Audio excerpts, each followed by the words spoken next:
Good evening students. चलिए अगला class test tense part 45 present continuous tense के अंतर्गत आज पढ़ने जा रहे हैं आप इंट्रोगेटिव सेंटेंस। इंट्रोगेटिव सेंटेंस का सबसे पहले स्ट्रक्चर आप समझेंगे, कुछ नहीं करना है, बिल्कुल इजी है।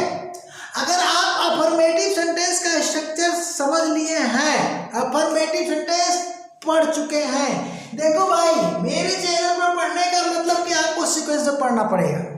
तो अफर्मेटिव सेंटेंस का जो भी स्ट्रक्चर होता है यहाँ से स्टार्ट होता है। ये देखिए, ये अफर्मेटिव सेंटेंस का पहला है और ये दूसरा है, सेकंड स्ट्रक्चर है। ओके, इसमें आपने क्या कर दिया, शुरू में क्या शब्द जोड़ दिया, तो शुरू में क्या शब्द जोड़ दिया तो ये बन गया yes no type interrogative sentence. Yes no type interrogative sentence बन गया। तो सेंटेंस को समझने के लिए काइंड्स ऑफ सेंटेंस में जाइए कि इंट्रोगेटिव सेंटेंस कितने तरह के होते हैं, उनके स्ट्रक्चर्स क्या होते हैं। तो कॉमन स्ट्रक्चर दे करके मैंने वो पढ़ाया है। अगर उसको आप समझ लेते हैं तो किसी भी टेंस में इंट्रोगेटिव सेंटेंस को आप बड़े आराम से ट्रांसलेट कर लेंगे। किसी भी टेंस में किसी भी सेंटेंस को, मतलब जिस टेंस में रहेगा, कहने का मतलब ये नहीं है कि इसमें को उसमें कर दोगे। अब चलो ये ऐसा टाइप है। अब करना क्या है आपको इसी अफर्मेटिव सेंटेंस में, जो दो अफर्मेटिव सेंटेंस है, अब हम क्या नहीं लगा रहे हैं, देखो क्या को हटा दिए, शुरू में क्या लगा दिए तो ऐसा टाइप होगा। तो जब ऐसा टाइप होगा तो उस क्या की कोई अंग्रेजी नहीं होगी, केवल क्या करेंगे इज एम आर को फ्रंट पर कर देंगे। इज एम आर को अकॉर्डिंग टू सब्जेक्ट, सब्जेक्ट के अनुसार। अब किस सब्जेक्ट के साथ प्रयोग क्या होता है ये अफर्मेटिव सेंटेंस में मैं पढ़ा चुका हूँ, बार बार मैं नहीं पढ़ाता हूँ, मेरा अपना अलग तरीका है, ठीक है ना। तो अब यहाँ पर यहाँ थोड़ा मिस्टेक हो गया है, सॉरी इसके लिए। यहाँ पर इज छूट गया था, ठीक है ना। तो चलो भैया ये इज हो गया, बना दिया, चलिए ओके। तो यहाँ पर इज बार को आप कहाँ लिखोगे, फ्रंट पर लिखोगे।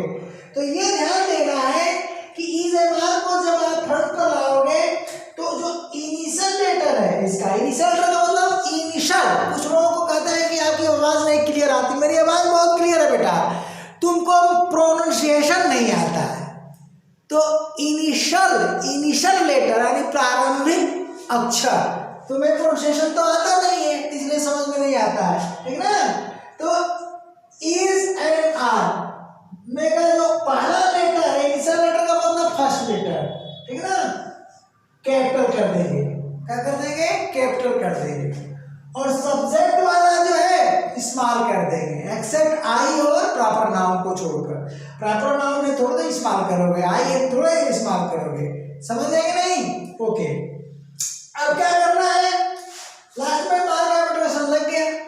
तो अफर्मेटिव सेंटेंस में से हमने क्या किया, इज मार्क को फ्रंट पर कर दिया। अब डब्ल्यूएस टाइप में बदलने के लिए हिंदी में आइए, तो पहले वाले हम क्या कर रहे हैं, धातु के पहले प्रश्नवाचक शब्द जोड़ दिए। दूसरे वाले में भी धातु के पहले प्रश्नवाचक शब्द जोड़ दिए।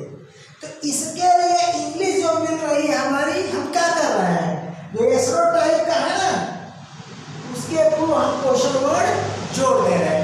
यानी जो क्वेश्चन वर्ड हमारा पहले में और दूसरे में जुड़ रहा है, उसी क्वेश्चन वर्ड को यहाँ पर लिख दे रहे हैं इन एमआर के पहले। वेरी इजी है, कोई दिक्कत नहीं है। तो एग्जाम्पल देते हैं, तो कुछ तो मिटाना पड़ेगा, जगह का भाग है ना भैया, ठीक है। तो इंग्लिश वाला मिटा देते हैं, चलिए हिंदी वाला लेते हैं। अब देखिए, तो एग्जाम्पल में, ठीक है ना,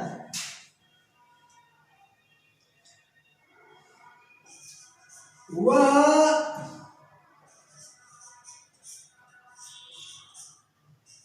आजकल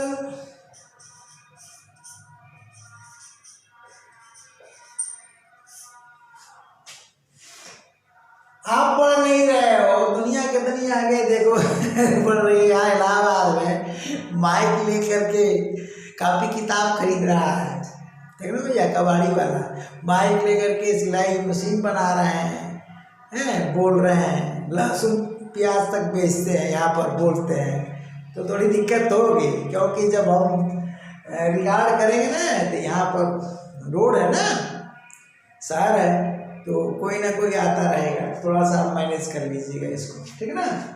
वह आजकल विद्यालय, ठीक है ना, नहीं आ रहा। ओहो, एक मिनट, थोड़ा सा यहाँ पर मिस्टेक हो गया, दिमाग हमारा बाहर चला गया, ठीक है ना।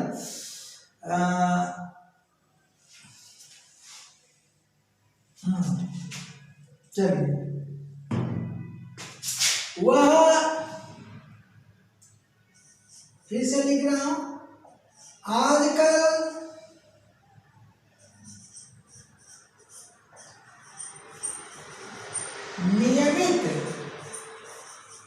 नियमित रूप से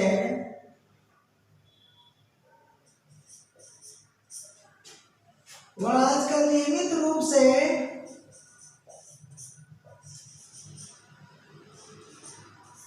विद्यालय आ रहा है, ये देखिए, आ रहा है, ये देखिए भैया, आपको पढ़ा रहे हैं, इंट्रोगेटिव लिख रहे हैं, अफर्मेटिव। हाँ, अफर्मेटिव से ही तो उत्पत्ति होती है इंट्रोगेटिव की, और निगेटिव से उत्पत्ति होती है इंट्रोगेटिव निगेटिव की। तो अफर्मेटिव का आप ट्रांसलेशन कर लो, अफर्मेटिव पढ़ चुके हो, वह आजकल नियमित रूप से विद्यालय आ रहा है, तो क्या हो जाएगा, इसको अगर आप ट्रांसलेट करते हो या तो क्या होगा, ही इज कमिंग, ध्यान देना, ही इज कमिंग टू, ठीक है ना। अब टू द स्कूल नहीं होगा, इसके लिए तो आपको थोड़ा मेहनत करना, आर्टिकल के चैप्टर में पढ़ाया हूँ, वहां पर पर्पस पूरा हो रहा है। He is coming to school,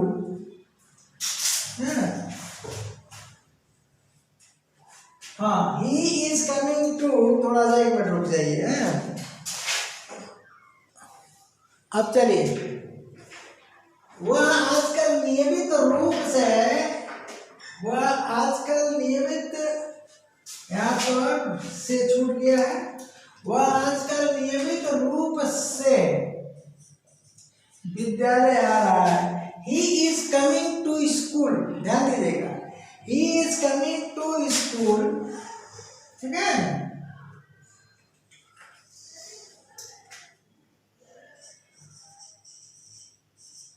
regularly,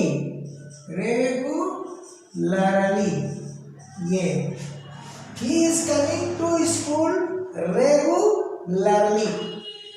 तो अब ये ट्रांसलेशन हो गया, ध्यान दीजिएगा, ये आपने अफर्मेटिव सेंटेंस, है ना, बना लिया, नोट कर लीजिए। अब इसमें अगर हम इसको इंट्रोगेटिव बनाना चाहते हैं तो क्या कर देंगे बताइए। अगर इंट्रोगेटिव सेंटेंस बनाना चाहते हैं तो यहाँ पर क्या लगा देंगे, और यहाँ पूर्ण विराम को हम चेंज कर देंगे। किसमें, पंक्चुएशन हमने चेंज कर दिया, मार्क ऑफ इंट्रोगेशन लगा दिया। अब ये बन गया एस नो टाइप। क्या हुआ आज का इंग्लिश छूट गई है, ठीक है ना, तो थोड़ा सा फिर से थोड़ा डिस्टर्बेंस हो गया, ठीक ना।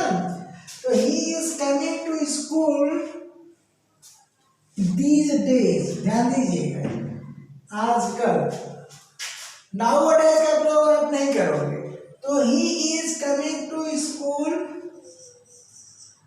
ठीक ना, दीज डेज मतलब इन दिनों, यानी कुछ दिनों से, दीज डेज, ठीक है, रेगुलरली,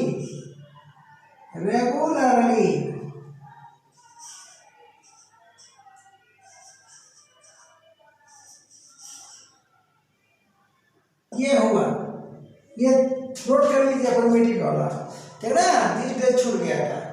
तो he is coming to school these days regularly, ठीक ना। तो आप बताइए इसको अगर आप यस और टाइम में बदलेंगे तो किस में बदलेगा? सबसे पहले क्या लगा कि यस और टाइम बदल दीजिए। क्या हुआ, आजकल नियमित रूप से विद्यालय आ रहा है, मार्कर इंटरोगेशन यहाँ लगा दीजिए। तो इसको करना क्या है कि इज को फ्रंट पर ला दीजिए, कुछ है नहीं तो इज को हम फ्रंट पर ला दिए, इज ही कर दिए और यहाँ क्या कर दिए, मार्कर इंटरोगेशन कर दिए, ट्रांसलेशन हो गया। Is he coming to school this days regularly, ठीक ना। चलिए अब यहां पर ध्यान दीजिएगा कि रेगुलरली शब्द का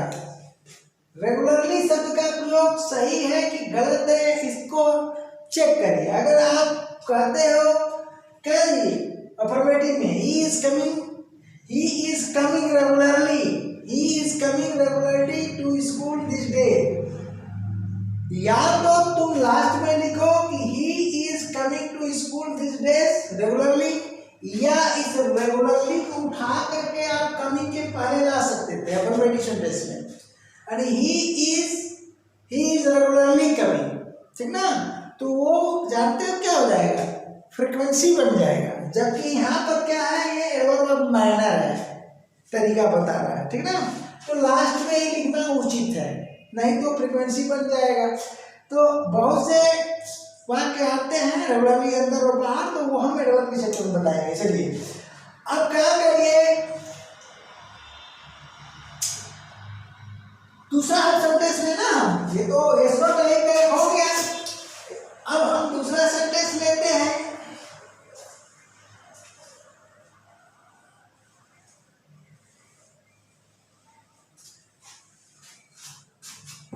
चलिए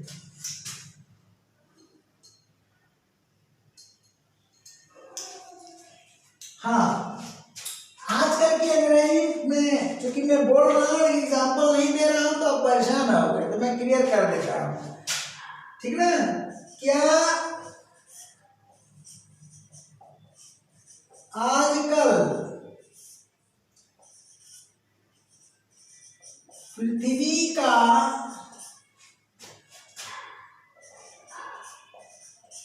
तापमान बढ़ रहा है, ये देखो सीधा अफर्मेटिव, मतलब इसको अगर हम ढक देते हैं ये बन गया, चलो हटा दिया। आजकल पृथ्वी का तापमान बढ़ रहा है, चलो अफर्मेटिव बना दिया। तो इसका आजकल की इंग्लिश भाई 2 दिन 4 दिन 6 दिन से तो हो नहीं रहा, कुछ दिनों से नहीं, सालों से ना, वर्षों से ना, दशकों से ना। तो इस आजकल की अंग्रेजी दिस डेज नहीं होगी, तो क्या लिखेंगे, द टेम्परेचर ऑफ, क्या लिखेंगे भैया,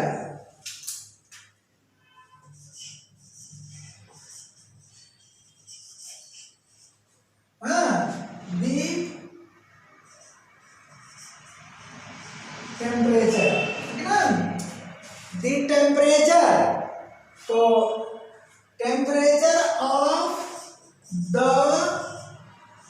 अर्थ, द लगेगा यहाँ पर, ठीक है जी, temperature of the earth is increasing. अब यहाँ पर अगर आप देखो इंक्रीज का मतलब बढ़ना होता है, ठीक है जी। Temperature of the temperature of the earth is increasing, these days का प्रयोग नहीं करोगे, नाउ और फिर हाइफन, देखो नाउ हाइफन और फिर हाइफन डेज, ये हो गया।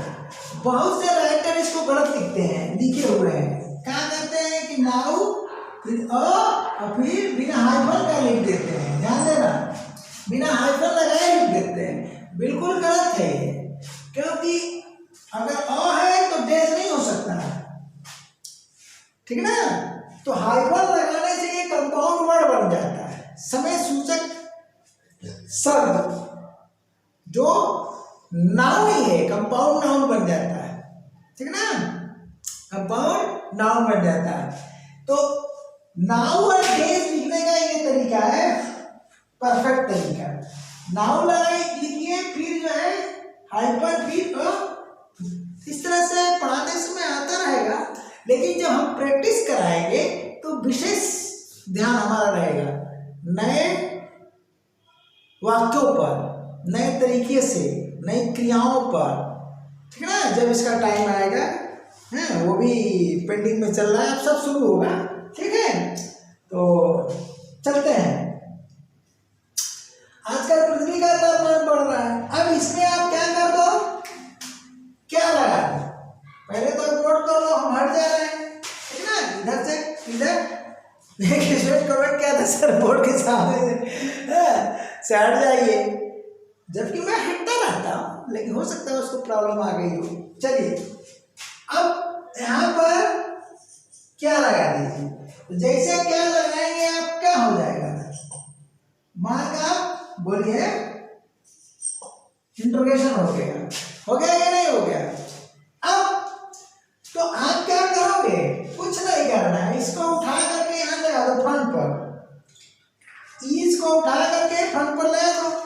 तो हम जैसे इसको फ्रंट पर ले आएंगे तो आई कैपिटल हो जाएगा, तो ये द का टी स्मॉल हो जाएगा। यही बात मैं सिखा रहा हूँ आपको कि बच्चे ट्रांसलेशन करते समय बहुत गलतियां करते हैं। आप तो ट्रांसलेशन ही तो सीख रहे हो, लेकिन पूरा भाषा विज्ञान सीख रहे हो, तो एप्लीकेशन तो होगा ना भैया इसका, आगे चलकर कंप्लीशन आपको देना है। इंटर में है तो ट्रांसलेशन करना है, हाई स्कूल में है तो ट्रांसलेशन करना है, तो ट्रांसलेशन तो आना आना है, ट्रांसलेशन नहीं आएगा तो फिर कुछ नहीं। तो अब आप क्या करो, यहाँ से इज हटा दिया, चलो हटा दिया, ठीक है ना, इज द टेम्परेचर, ठीक है, is the temperature of the earth increasing. अब यहाँ पर मार्क आप इंट्रोगेशन लगा दिया, ठीक है ना। अब चलिए भाई, ये किसमें आ रहा है, हम इसमें बनाए हैं अफर्मेटिव पहला, ठीक ना। अब क्या करते हैं, इसको हम WS टाइप बनाएंगे। अगर WS टाइप सेम सेंटेंस बनाए तो इसमें से उड़ करके थर्ड में आ जाएगा, इसमें आ जाएगा थर्ड में, है। तो यहाँ पर क्या करिए, इसको हटा दीजिए। आजकल पृथ्वी का तापमान, ठीक ना, यहाँ क्या करिए, क्यों बढ़ रहा है, यहाँ पर हम क्यों लगा दे रहे हैं, तो देखिए क्यों बढ़ रहा है, इस थर्ड वाले में यहाँ पर हमने क्यों लगा दिया, इसीलिए मैं कह रहा था कि हिंदी वाला रहने देते हैं, इंग्लिश वाला मिटा देते हैं।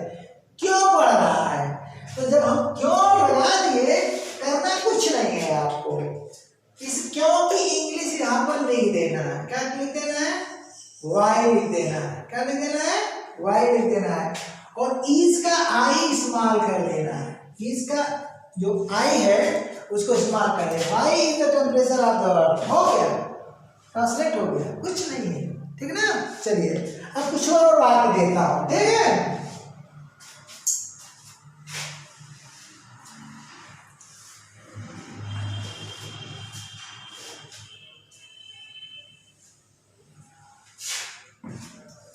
WS टाइप, अफर्मेटिव से एसो टाइप बनाना तो बहुत आसान है, WS टाइप को समझ लीजिए, ठीक है ना।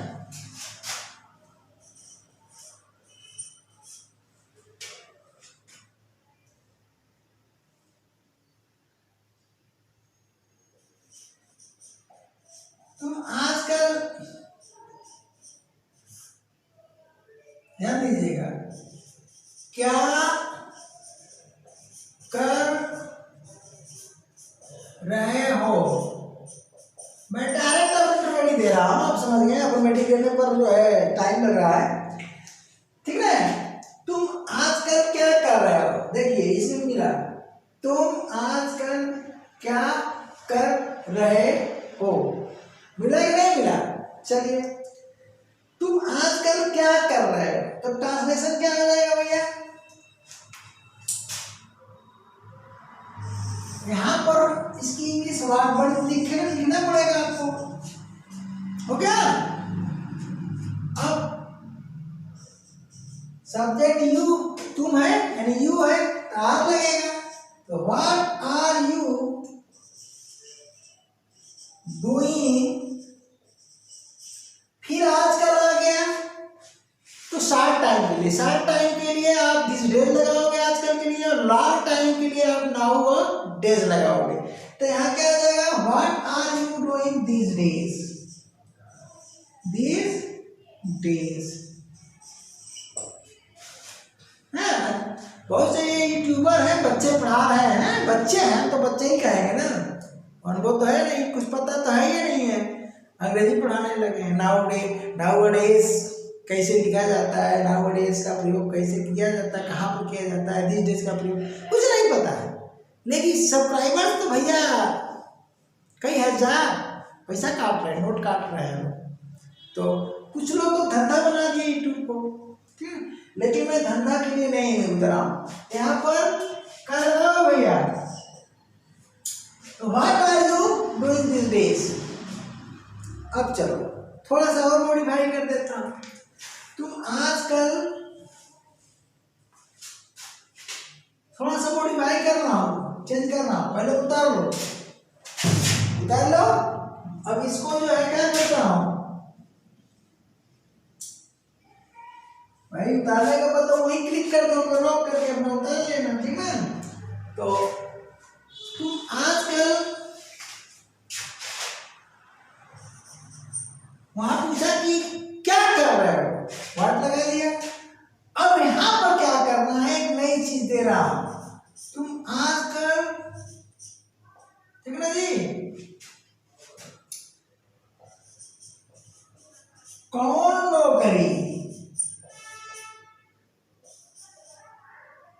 कौन नौकरी, ध्यान दीजिएगा, या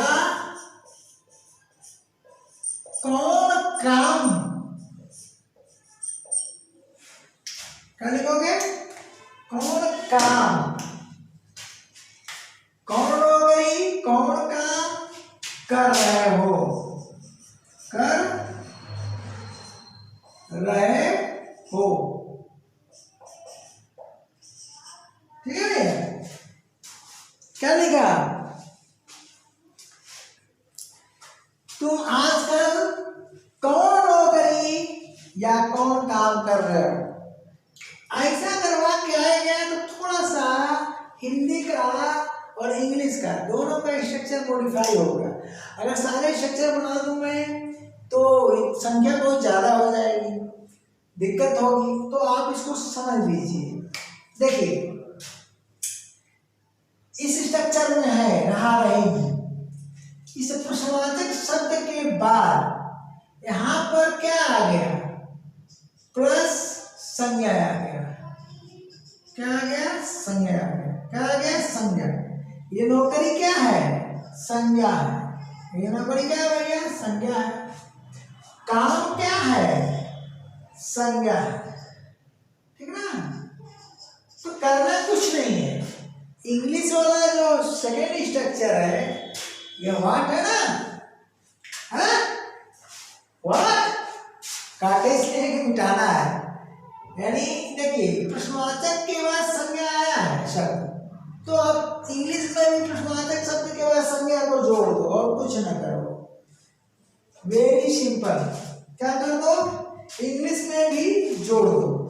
तो चलते हैं, जोड़ देते हैं, यहाँ पर व्हाट लगा दिया,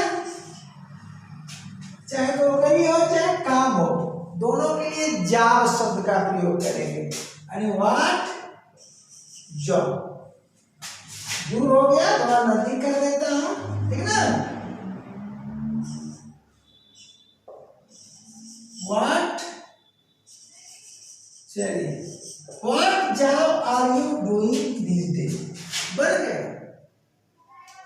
इजी नहीं है।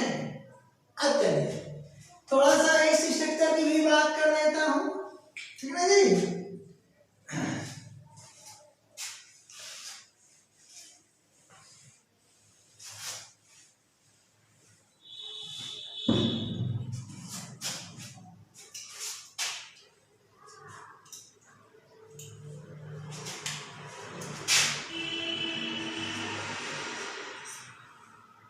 ठीक है, क्या हुआ,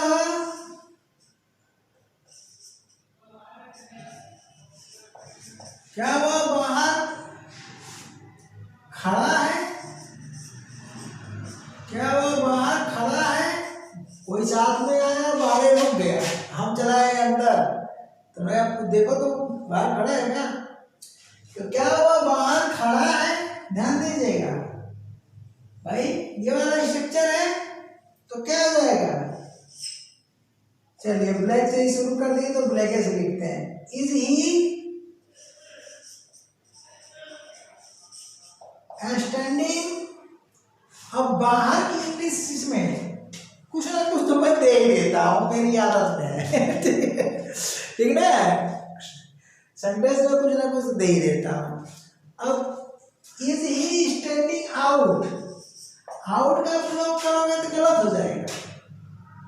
आउट क्या है, एडवर्बियल पार्टिकल बन जाएगा, जैसे गो आउट, बाहर जाओ, क्रिया के देखो, जाना, गो का मतलब जाना, एक स्थान से दूसरे स्थान पर जाना, यानी समतल प्लेन पर, और करें बाहर जाओ यानी गो आउट, यानी अंदर से बाहर जाओ, ठीक ना, गो इन, अंदर जाओ यानी बाहर से अंदर जाओ, ध्यान देना। तो वो एडवर्बियल पार्टिकल होता है, क्रिया के भाव को बदल देता है, वहां पर क्रिया क्या हो जाती है, फ्रेजल वर्ब बन जाती है।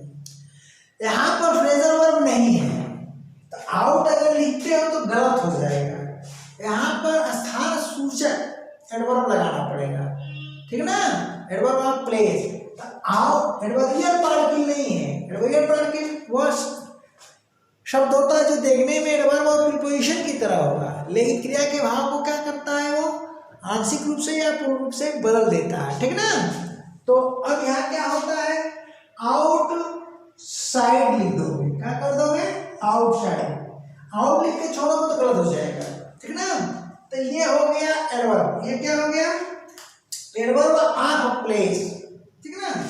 तो यहाँ पर स्टैंडिंग आउटसाइड, ये एडवर्ब ऑफ प्लेस होता है, एडवर्ब ऑफ प्लेस होता है। तो बहुत सी जानकारियां हैं, आप एक ही दिन में नहीं सीख पाओगे, रही बात सीखते जाओ, फिर देखो कि आदि सर क्या क्या सिखाते हैं तुमको, ठीक ना। तो इज ही स्टैंडिंग आउटसाइड, ठीक ना, ये बन गया, देख लीजिए। अब यहां पर क्या करिए, वह बाहर क्यों खड़ा है, वह बाहर क्यों खड़ा है, कार्य जारी है ना भैया, जान प्लस आ के साथ, कहाँ गया, यहाँ पर देखिए, पहला वाला था, अब क्या हो गया, यहाँ आ गया, क्यों, आगे साथ कार्य जारी है, तो यहाँ क्या कर दिए, अरे वाई लगा दो, और कुछ नहीं करना है, वाई इज कर दो, why is he standing outside, बन गया। तो वेरी इजी है, बस एप्लीकेशन की बात होती है कि सेंटेंस कैसा आ रहा है, आपको वर्ड मीनिंग आती है कि नहीं, आपके पास शब्द है कि नहीं, ट्रांसलेशन, तो स्ट्रक्चर में बहुत कठिनाई नहीं है, ठीक है ना, ठीक है ना। तो इस तरह से अगले क्लास तक के लिए भैया, tata bye bye, thank you.